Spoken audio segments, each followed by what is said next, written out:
Really? It's funny.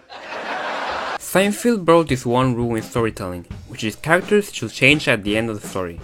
Now, this isn't a rule to follow, but think of it more as a recommendation or suggestion. We are used when watching a show or a movie that the characters will go through a journey that will ultimately change their lives or the way they behave. A good example of this is Breaking Bad, which shows the path of choices Walter chose in order to become Heisenberg and turning from a chemistry teacher to a massive drug lord. By the way, I have made it my mission to bring up Breaking Bad or Better Call Saul anytime I can in any conversation. But if we step outside of this, you can see that there have been plenty of movies and shows where you could apply that none of the characters change. The thing is, this specific case of how Seinfeld broke this rule is quite interesting, and I'm here to explain why. Let's go back to 1999, a time where The Simpsons and Seinfeld both released their pilot in the same year. During the run of Seinfeld, many famous and culturally significant sitcoms arrived on TV, like Friends, That 70s Show, Family Matters, and others. This really shows that accompany many people's daily life routines. They have become major foundations on what a sitcom looks like. These foundations that have been accepted as common for sitcoms have been applied since then, and we have loved them ever since. The structure of a sitcom episode goes something like this. First goes the cold open, which shows a brief joke or tease about the rest of the episode, followed by a musical theme song. Yes, no, maybe. After this, the episode is divided into 3 acts. In Act 1, the main obstacle is presented.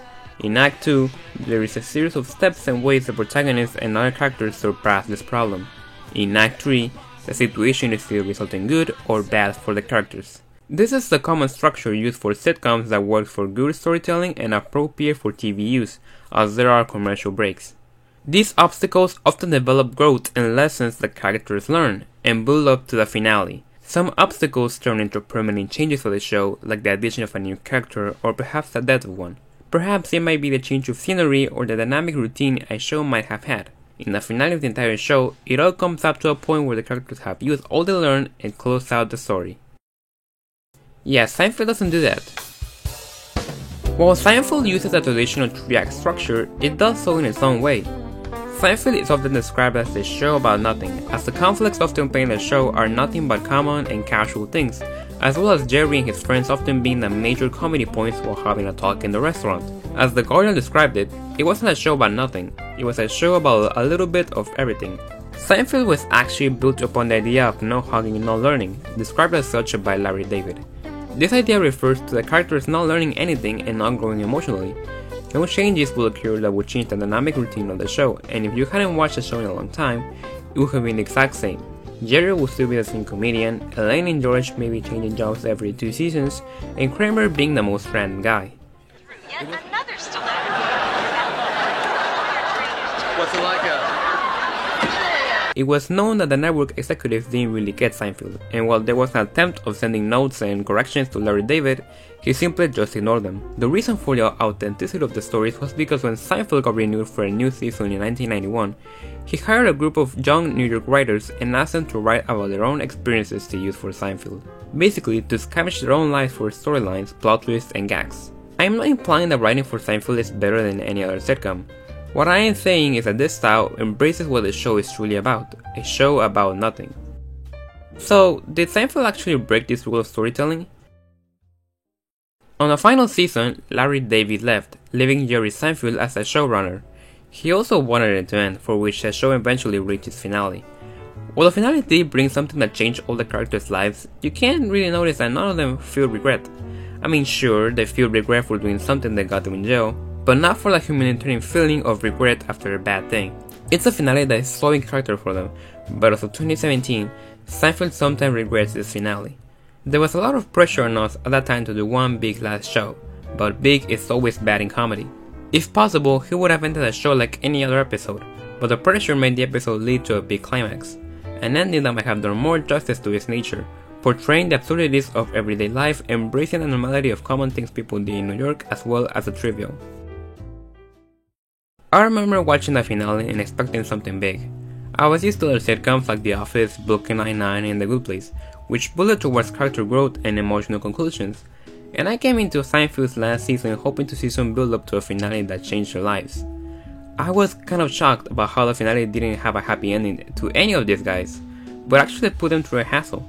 The subversion of the expectation to have them change is amazing because the finale did what it was supposed to do, bring a conclusion, even when the ending involves making the characters spend time in jail for their actions.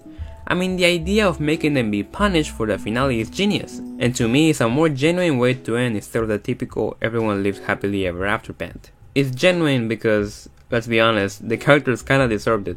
I get you like Kramer, but he's done some sketchy things. The imprisonment is the big finale Seinfeld refers to as the big last show, and resolves everything. And despite being this big, it still leaves the feeling of, is that it? That's because Seinfeld was never about being grand or spectacular. It was about the humor in mundane things of life. And as I said before, the fact that the characters just look like they didn't learn anything makes that show seem more genuine. Uh-oh. I got it. It's out.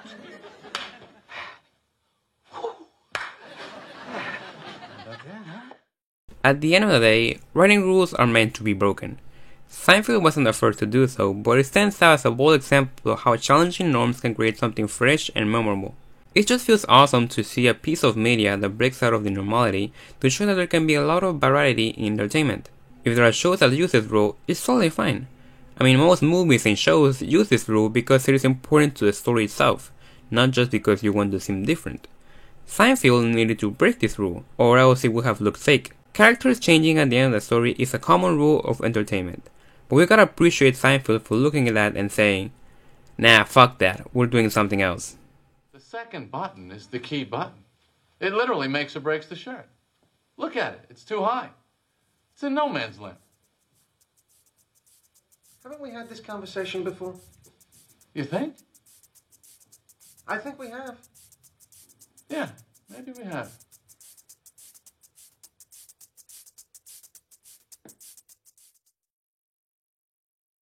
This is the first video essay of the year, and if you made it this far, I just want to say that subscribing is greatly appreciated. Having this community to discuss shows, films, and even my own work is something that I would really like to have, and you subscribing gets me closer to that. I also really want to reach the point where doing YouTube can earn me a little bit of money, so all the help is appreciated. I also want to thank my subscribers because we recently hit 100 subscribers, which is crazy. I didn't think we were going to make it so far in such a short time. I am really happy that we are where we are, and if you want to see some of my own filmmaking work, here is the last short film I last uploaded. I am really proud of it, and I just want to keep getting better at this. If you like it, drop in the comments why you liked it, and if you didn't, also drop in the comments why. I'm all ears for any feedback I can get. Thank you for watching the video, and hope you have a wonderful day.